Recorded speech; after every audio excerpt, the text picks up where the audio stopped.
Olá, eu sou o James Pinheiro e esse é o Advocacy. Uma conversa sobre assuntos do mundo jurídico que nem sempre alguém tem tempo ou paciência para explicar.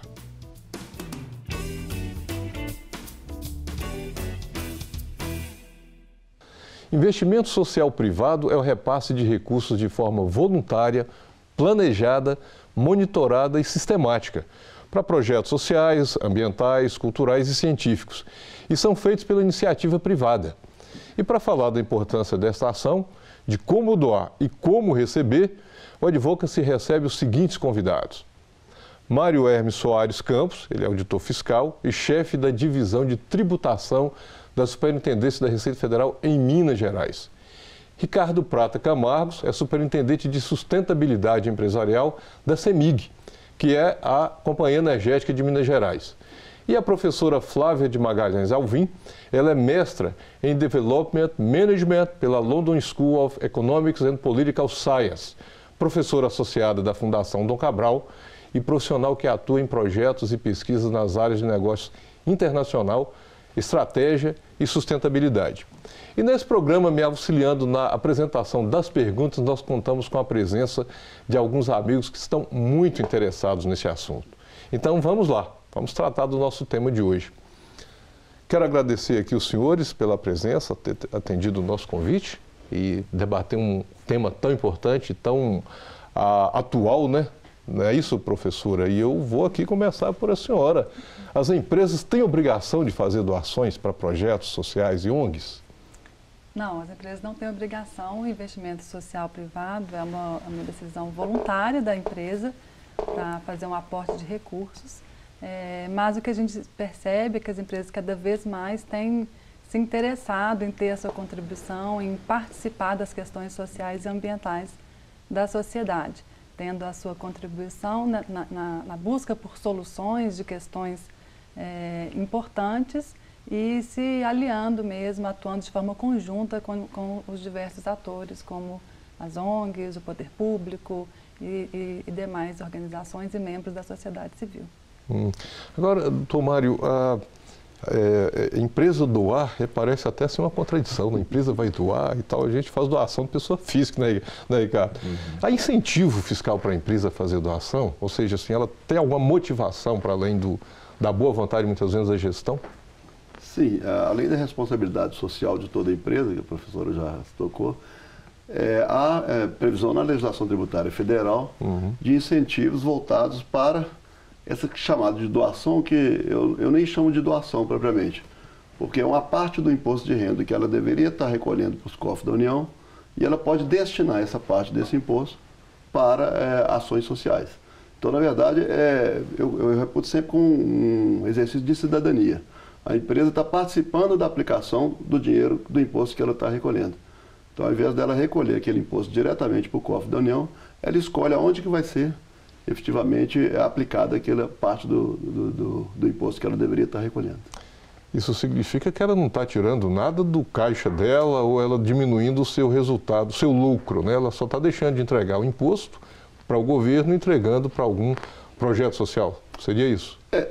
A parte que se refere à tributação, sim. Sim. Lógico que essas ações sociais não ficam só no que se refere aos impostos, né? Sim. Mas a parte do imposto não é nem deixando de pagar, ela está destinando já parte do imposto já para uma atividade específica. Desculpa, só para corrigir aqui a minha pergunta, no que se refere a incentivo, perfeito, né? A fiscal, ela deixa de fazer o recolhimento do tributo para o cofre público e faz destinando a algum projeto, a alguma organização. Perfeito, ela recolhe diretamente, ela entrega diretamente para determinado projeto.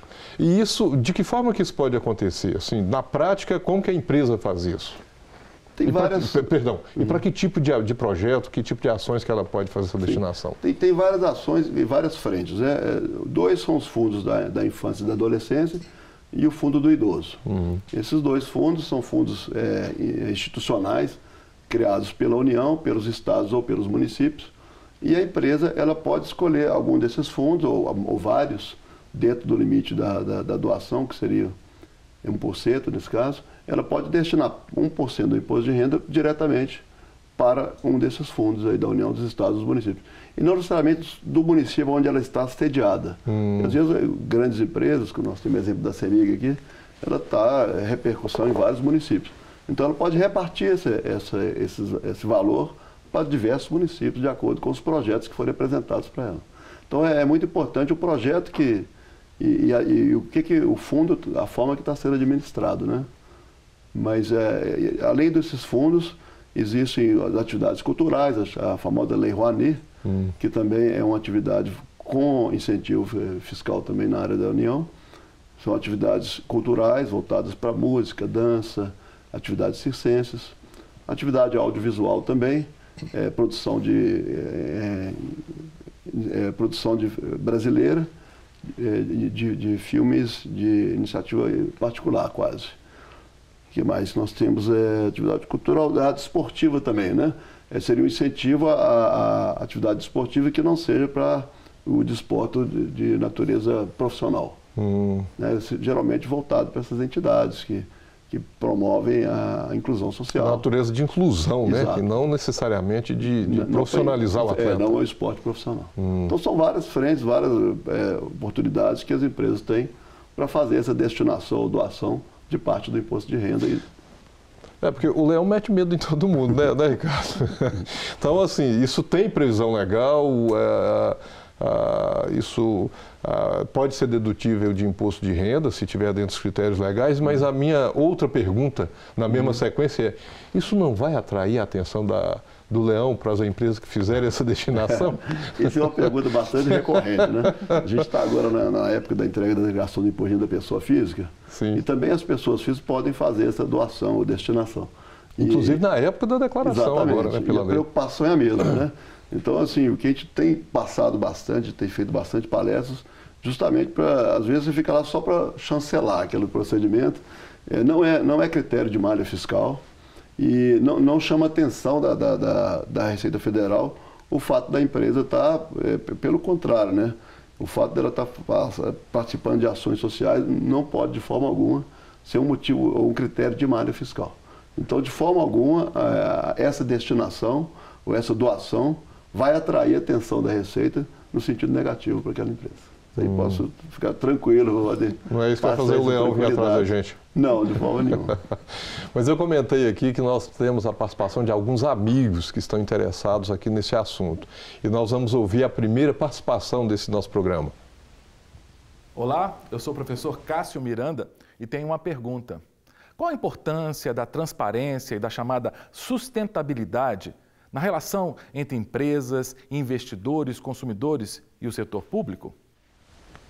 E aí, Ricardo, você que é de empresa ou de mercado? Pois é, a questão hoje de transparência, ela permeia toda a sociedade, né? A empresa tem que ser transparente em todos os seus assuntos que ela lidar. E quanto mais transparente for, mais fácil é lidar com esses conflitos e com as oportunidades também que surgem.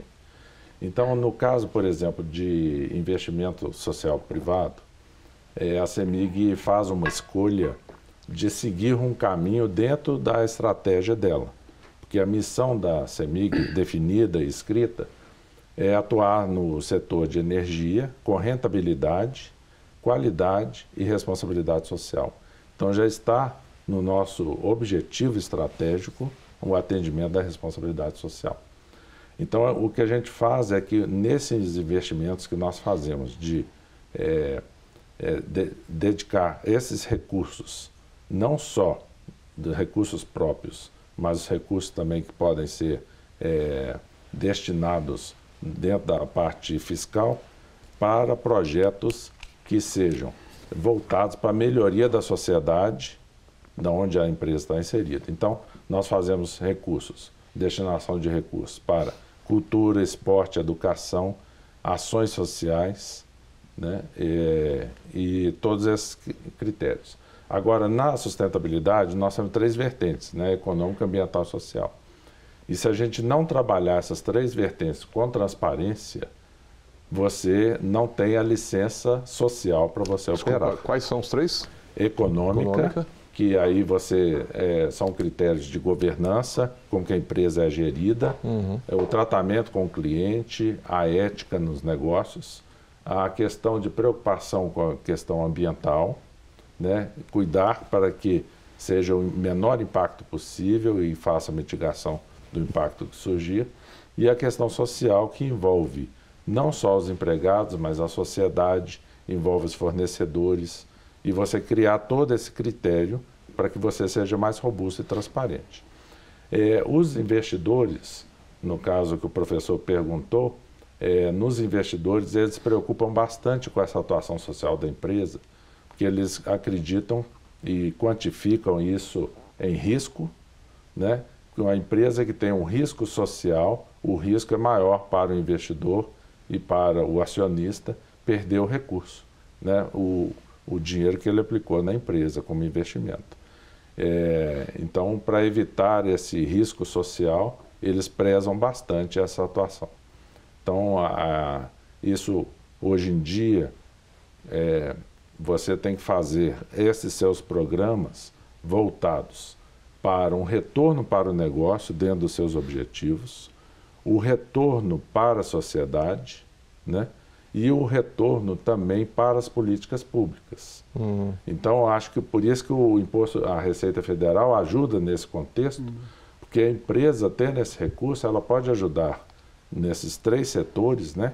Governo, empresa privada e organização civil organizada, para melhorar a sociedade e ajudar a empresa e gerando aí um desenvolvimento econômico social. Quer dizer, é uma visão também, né? Assim, que hoje se tem dos negócios de uma forma em geral, né? Exato. No passado, era um pouco tabu falar que tinha um objetivo dessa ação, do investimento social privado para a empresa. Mas o que acontece na prática, se você não tiver um objetivo claro na empresa e fizer uma gestão desses projetos, esse projeto não vai ser perene, como você mencionou. É um projeto contínuo e perene, ele tem que trazer resultado para todos esses que participam do projeto, que é a política pública, né, o poder público, o governo, a empresa e a sociedade. Porque senão não faz sentido aquele projeto. Agora, isso além de ser uma tendência, também já tem se tornado lei, né? Porque algumas questões, assim, alguns pontos específicos, a empresa também já tem que incorporar na sua gestão, na sua prestação de contas, na sua forma de ser transparente, publicando dados, publicando resultados, balanços, etc, etc. E pela sua fala, assim, não é só o que tem incentivo fiscal, que tem destinação de recursos por parte da empresa. A CEMIG, 20% só que ela utiliza desses recursos fiscais. Os outros 80% são recursos próprios, ou subvenção de conta de energia elétrica. Eu queria perguntar aqui para o Mário o seguinte, qualquer empresa pode doar e fazer a dedução dessa... Doar não, perdão, até fazer uma correção da expressão, que tecnicamente não é doação, né? Qualquer empresa pode destinar e fazer a dedução do seu imposto de renda, daquele valor doado, ou só empresas grandes, menores? Qual que é o perfil dessa empresa para fazer a destinação? Em tese, qualquer empresa poderia fazer. Mas a legislação do imposto de renda, ela permite que somente as empresas que apurem imposto de renda com base no chamado lucro real, né? Que é uma forma específica de apuração do imposto de renda. Às vezes há uma certa confusão nesse aspecto. Toda empresa pode apurar com base no lucro real. Mas há outras formas de apuração que são menos onerosas para a empresa. Sim. Você tem primeiro o Simples Nacional, que é a grande maioria das empresas, são empresas de pequeno porte, até 4 milhões e 800. Depois você tem o chamado lucro presumido, que são empresas com faturamento até 78 milhões, que também gera uma tributação menor. Mas independente disso, se a empresa fatura 10 milhões e ela acha que a opção pelo lucro real é mais vantajosa, ela pode também apurar. Ou seja, não é o tamanho da empresa, não necessariamente, ou o faturamento que vai definir isso. Agora, né? As empresas com faturamento superior a 78 milhões, e um outro grupo que seria instituições financeiras em geral, e mais que mexe com o comércio exterior, que remetem lucros para fora, essas empresas obrigatoriamente apuram com base no lucro real. Okay. E somente as empresas que apuram com base no lucro real que podem fazer essa... A lei chama de doação também, então o termo não está de todo impróprio, não, mas essa doação ou destinação, somente aquelas empresas que tiverem apurando o imposto de renda com base no lucro real. Ok. Nós vamos fazer uma pausa aqui para o nosso tradicional café.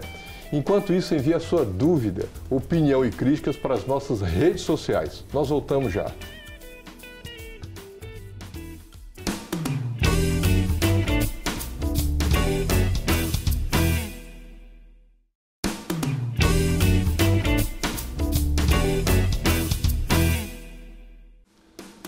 Estamos de volta com o programa Advocacy, hoje conversando sobre investimento social privado. Se você quer conversar conosco sobre esse tema, então mande o seu WhatsApp para o número 31 98027 0984. E nós já vamos começar esse segundo bloco ouvindo um dos nossos amigos interessados no tema. Olá, James. Sou eu, Flávio Félix. É um prazer e uma oportunidade estar com vocês hoje no programa. Eu quero fazer 2 perguntas para os nossos convidados sobre investimento social privado. A primeira pergunta é: o que tem despertado nas empresas o interesse de investir nesse investimento social privado? E a segunda, qual é o papel das fundações para o desenvolvimento desses projetos? Um abraço. Obrigado aí, pastor Flávio, o professor Cássio, que estiveram aqui conosco participando do nosso programa. E eu vou perguntar para a professora Flávia. E aí, professora, o que tem despertado interesse? Bom, o que a gente vê é que tradicionalmente as empresas elas investem aqui no Brasil, principalmente, em projetos da área de educação, projetos da área de desenvolvimento de jovens, arte, cultura, fortalecimento da comunidade. Então, tradicionalmente é esse o maior interesse. O papel das fundações é interessante tocar nesse ponto, principalmente dentro dessa temática de investimento social privado. A fundação, aqui nós temos advogados aí que nos ouvem, ela é uma forma, é um aporte de recursos destinados especificamente para um objetivo. Então, é uma forma de ter um recurso com um objetivo específico e que esse objetivo ele permanece e o Ministério Público zela para que isso aconteça.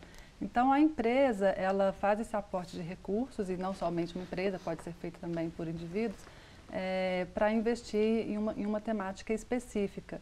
E tem um papel muito importante, porque é uma forma de a empresa estar mais próxima da sociedade e garantir que aquela temática será bem cuidada e alcançará os objetivos daquela fundação. Mas não é a única forma que a empresa tem para fazer esse investimento social privado. As empresas fazem investimentos diretos também em projetos próprios, também apoiam projetos de organizações da sociedade civil. Elas podem ter institutos, que aí no caso é uma outra, um nome fantasia, né, que pode ser uma fundação, mas também pode ser uma associação. Então fica essa diversidade de opções para a empresa atuar.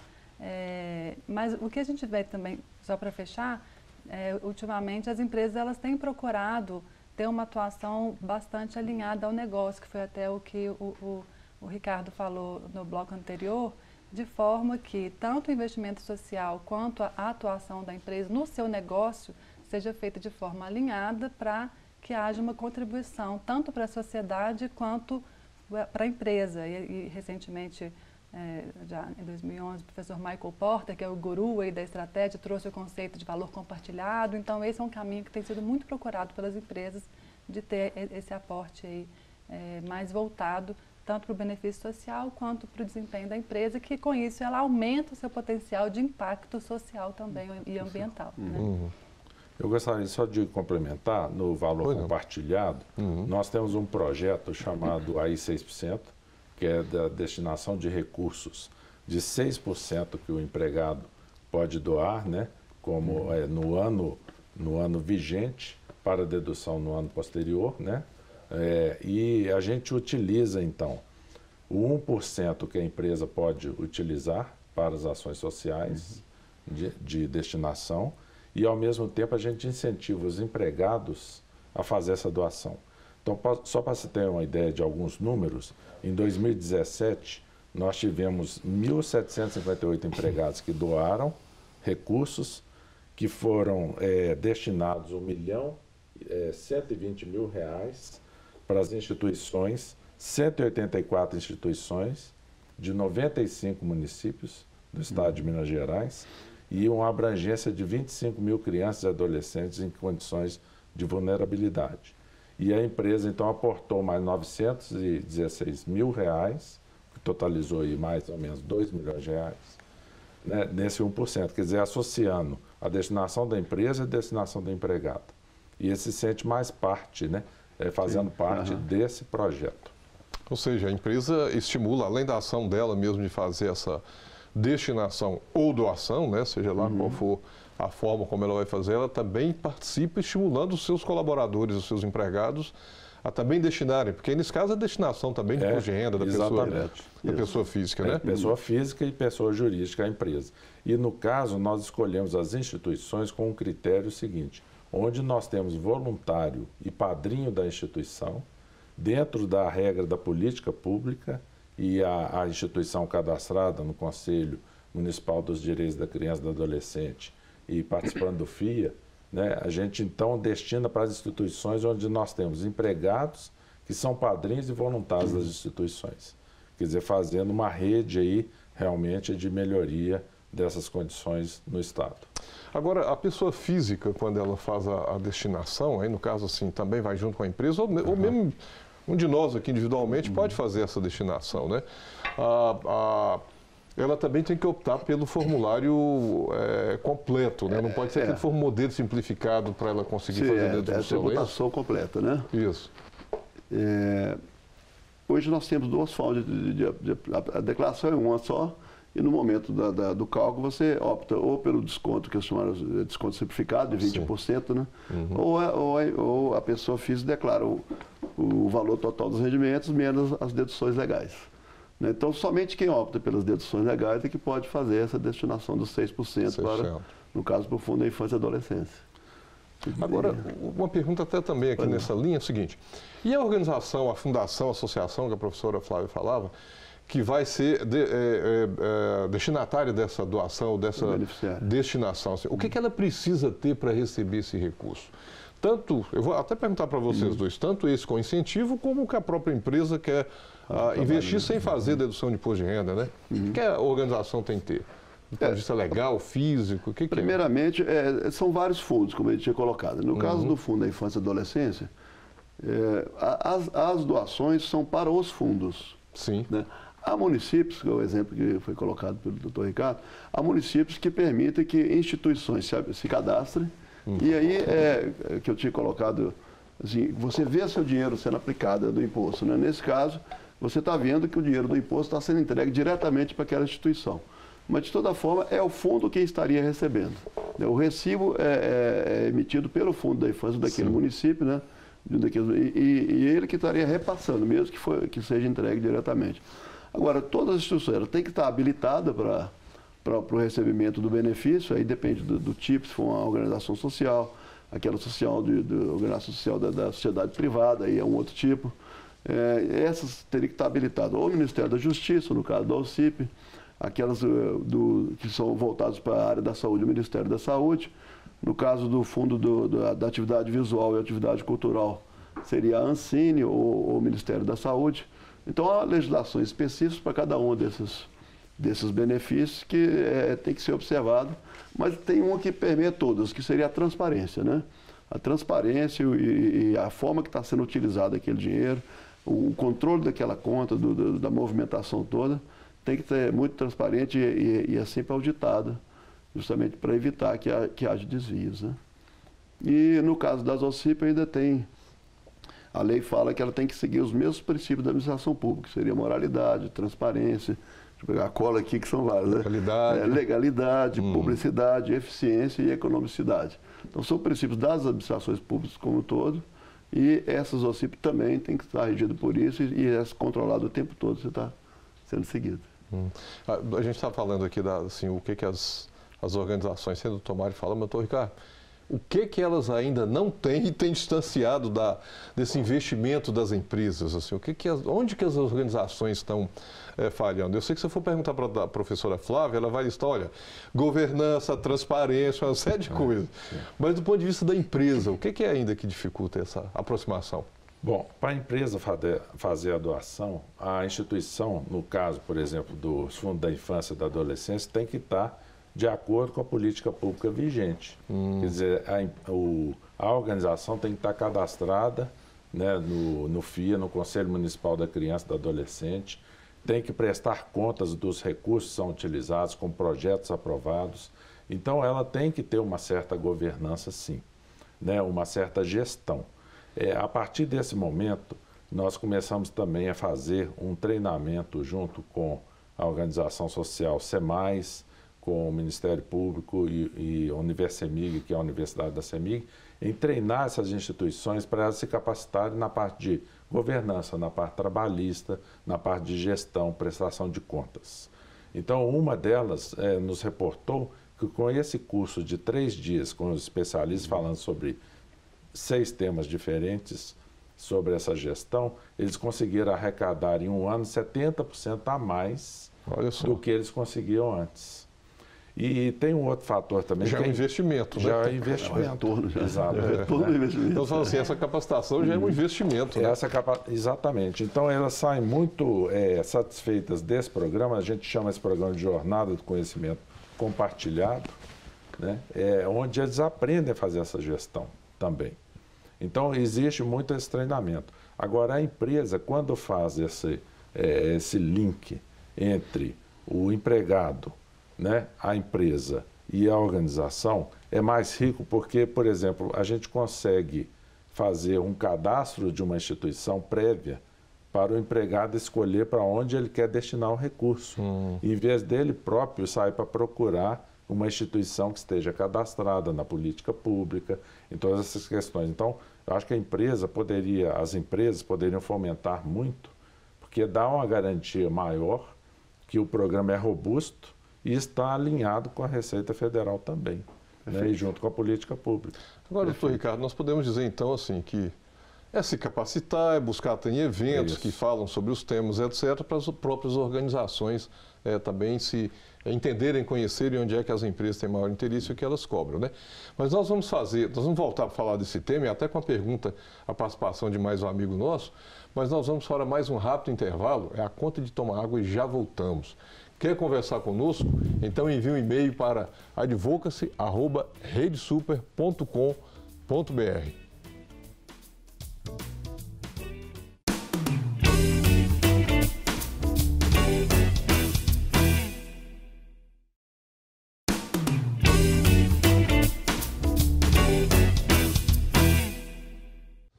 E já estamos de volta conversando sobre investimento social privado. Na nossa roda de conversa, Mário Hermes Soares, Ricardo Prata e Flávia Alvim. Não se esqueça, todos os nossos programas já estão no YouTube da Rede Super. É só acessar lá e você pode ver todos os outros programas. Nós vamos começar esse terceiro bloco aqui ouvindo a participação de mais um amigo nosso que está interessado no tema.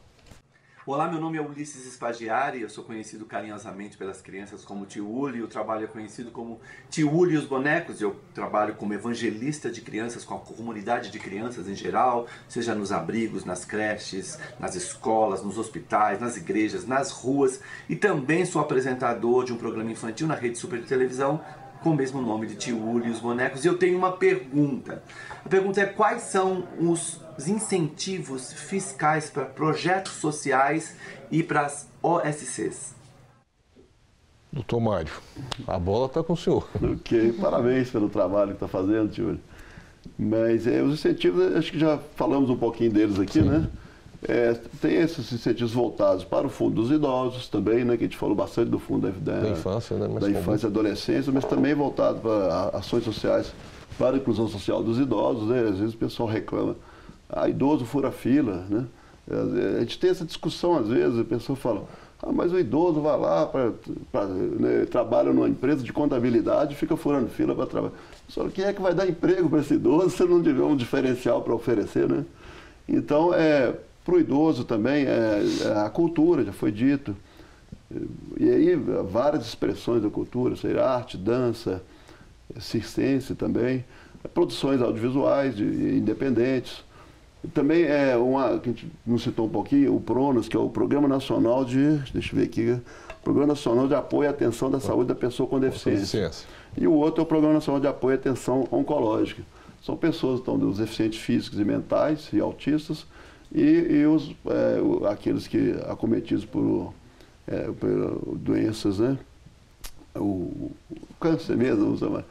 Então, há apoio voltado para essas instituições também, sempre instituições privadas, sem fins lucrativos, e voltados e que trabalham com recebendo destinações ou dinheiro próprio de fundações para pesquisa e desenvolvimento e de alguma forma diminuir, fazer um pouco mais da inclusão social dessas pessoas e diminuir um pouquinho, vamos dizer, do sofrimento mesmo, né?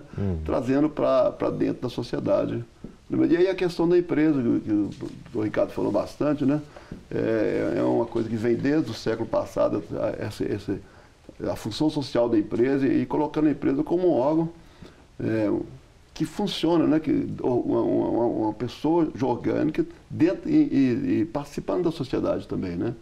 Então, essas ações todas são voltadas para essa inclusão mesmo, das pessoas e das próprias empresas no meio social. Agora, uma coisa importante aqui, tem dois tipos de incentivo que não se dão diretamente para a organização e para a fundação, né? São esses que vão para fundos da infância, o senhor falou, da adolescência, e o fundo do idoso, que não é tão conhecido, ele é mais recente, então os programas, parece que os projetos voltados para idosos, é curioso, interessante o que o senhor falou aqui, assim, quem vai dar... o que eu vou ganhar se eu der emprego para um idoso, né? Às vezes até o fato de ele ter acesso mais rápido na fila do banco, etc., pode ser um incentivo para a empresa admitir um idoso. Mas falando do fundo da infância e do fundo do idoso, são duas formas de não ir diretamente, né? Ou seja, o município ou o estado tem que ter o conselho da criança ou o conselho do idoso, que normalmente é quem delibera sobre esse recurso, sobre o fundo, e esse conselho delibera de que forma que vai haver a aplicação do recurso, né? Ou o próprio estado, o próprio município pode aplicar, ou seja, ele pode aplicar diretamente nos seus programas, nos seus projetos, ou pode fazer parcerias com as organizações, isso por deliberação do conselho, e aí tem aí um termo de fomento, um termo de colaboração, que são os substitutos, né, doutor Ricardo, dos convênios, é a nova nomenclatura, e aí fazer essa destinação, fazer a aplicação do recurso captado com incentivo fiscal através das organizações. Agora, eu queria perguntar aqui para a professora Flávia o seguinte: é muito comum discutir governança das empresas, transparência, compliance, parece uma linguagem tão assim de outro mundo para as organizações. E as organizações acabam não discutindo muito a profissionalização da sua gestão e etc., né? Dos seus controles, dos seus processos. Isso dificulta um pouco também a relação com o mercado, com as empresas para captar recursos. O que a senhora acha que falta, o que deve melhorar assim, na estrutura das organizações para, digamos, entrar nessa linguagem de mercado e participar de uma maneira mais assim, equilibrada com as empresas? Não, com certeza. A questão da gestão, ela é muito importante, porque a gente sempre fala, né, nas aulas, nos nossos projetos, que o que não é acompanhado, o que não é gerenciado, não tem investimento, e é importante que a organização entenda o mundo empresarial, entenda os jargões, entenda como que é feito esse tipo de conversa, né? E também, obviamente, tenha os números, esteja preparada para apresentar e ser transparente e conseguir demonstrar o impacto da sua atuação, porque nada mais é do que isso. Assim, a gente vê muitas organizações que têm trabalhos belíssimos, tem os fundadores, os colaboradores de organizações sociais que realmente dedicam a vida àquilo, mas muitas vezes não conseguem transmitir para a sociedade e para o mundo empresarial o impacto daquilo que é feito. Então, quanto mais profissional tiver a gestão, melhor será tanto o trabalho da própria organização, que vai conseguir alcançar resultados melhores, vai conseguir né, assim, demonstrar, envolver, engajar diversos stakeholders e trazer para dentro da atuação da organização em prol do próprio da própria missão da organização e também na busca por recursos, na busca por essa interação com as empresas, na prestação de contas, e a transparência, que já foi citada aqui no bloco anterior, também é um ponto fundamental. Mas para conseguir transparência tem que ter processos, tem que ter, né, tem que ter uma gestão estruturada e para conseguir publicar um relatório, para conseguir ter um website bem informativo, é importante que tudo esteja bem organizado dentro da organização, né? Seria como se fosse deixar a casa bem arrumada para conseguir mostrar e valorizar ainda mais o trabalho que é feito pela organização. Eu gostaria só de exemplificar, porque a doutora Flávia está mencionando, que a CEMIG e outras empresas participaram de um projeto junto com a Fundação Dom Cabral, se chama uma governança social integrada, onde são estudados os 3 setores, né? O governo, as empresas e a sociedade civil organizada. E a Fundação fez um trabalho de pesquisa e identificou que as organizações que recebiam mais destinação de recursos e doações eram aquelas que tinham mais transparência e a melhor gestão. Exatamente. Então, é interessante, é só para complementar, porque esse estudo mostra que a sociedade, os indivíduos e as empresas procuram essa transparência também. E isso é bom para a organização. E muitas vezes tem um certo receio mesmo, acho, de uma organização social em falar de gestão, em achar que isso não faz parte do mundo deles, porque eles realmente... Né, assim, mas faz parte do nosso mundo faz hoje. Faz parte de todos. Todos querem saber o resultado. E só vem a somar, na verdade, né? Assim, soma muito e facilita o trabalho de captação de recursos, de parceria, de articulação com os demais stakeholders envolvidos, com os investidores, né? Então é fundamental mesmo esse ponto. Tem que inspirar confiança, né? Agora, professor, uma vez eu estava no evento da Fundação Dom Cabral e escutei uma frase curiosa de eu não lembro mais quem que era a professora, ela falando que algumas empresas aparecem lá na Fundação, e grandes empresas do Brasil todo, a Fundação é muito conhecida, e quero criar um conselho de administração. O dono da empresa, os filhos. Aí ela diz que vira para todo dono de empresa que preside a empresa e fala: o senhor está disposto a abrir mão do poder? Eu tenho que compartilhar o poder com o conselho de administração. Se eu fizer uma analogia disso com as organizações, não é muito diferente, né? Às vezes a organização é criada por uma pessoa que tem muito movida por sentimentos, né? E tem visão, mas ela tem dificuldade com a gestão, com a administração, né? Então a pergunta é: as organizações também, essa pessoa que quem tem a visão, quem tem o chamado e etc., também tem um pouco de temor de abrir mão de, olha, eu vou ter que profissionalizar, significa eu abrir mão de um monte de coisa que só eu faço, né? Que é para entrar um pouco nessa linha aí do que o mercado espera, não é isso? Com certeza. Normalmente, quando tem um fundador, um visionário que tem aquela causa, uma história de vida, ele se envolve muito, envolve tanto a emoção, a família, o dia a dia dele, é todo muito envolvido. É muito pessoal, né? Muito digamos pessoal, assim. Isso. E a profissionalização requer isso, requer, na verdade, que ele, né, ou ela consiga focar a sua atenção e a sua contribuição naquilo que ele faz melhor, que é trazendo as ideias e garantindo com que aquela organização se perpetue no tempo e conseguindo delegar para gestores e pessoas que estarão ali de sua confiança ou apoiando nesse processo, para que a organização consiga crescer e cada um com seu papel, somando esforços para que a organização se desenvolva ainda mais. Mas não é um processo fácil, com certeza. Assim. Mas quem consegue passar por isso, a gente vê, né, em casos de número belíssimos de organizações que conseguem manter ali aquele coração, né, aquela ideia original da organização social, mas com uma equipe de gestão que apoia e faz com que os resultados sejam ainda maiores, que é o grande objetivo.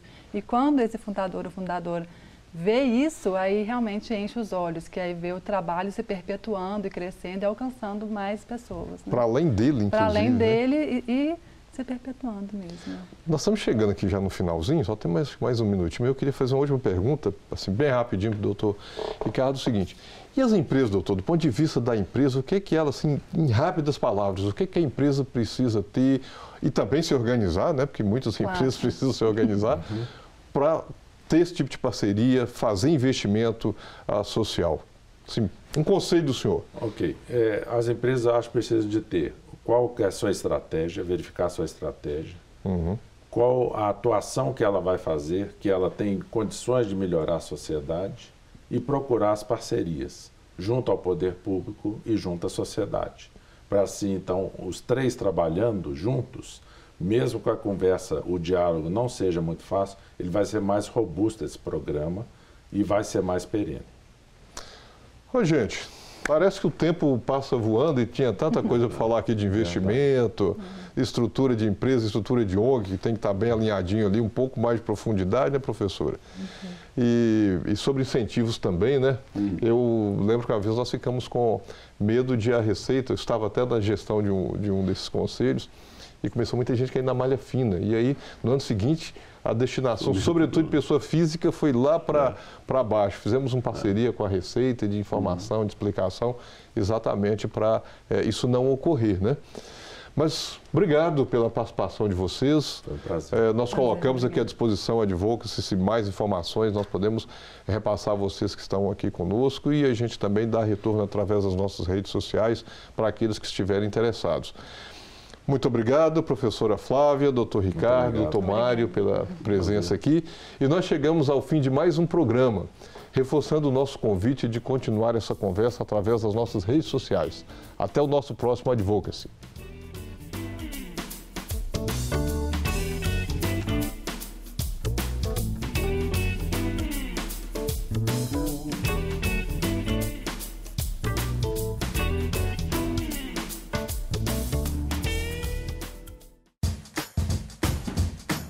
Não quer ficar um segundo por fora da nossa programação?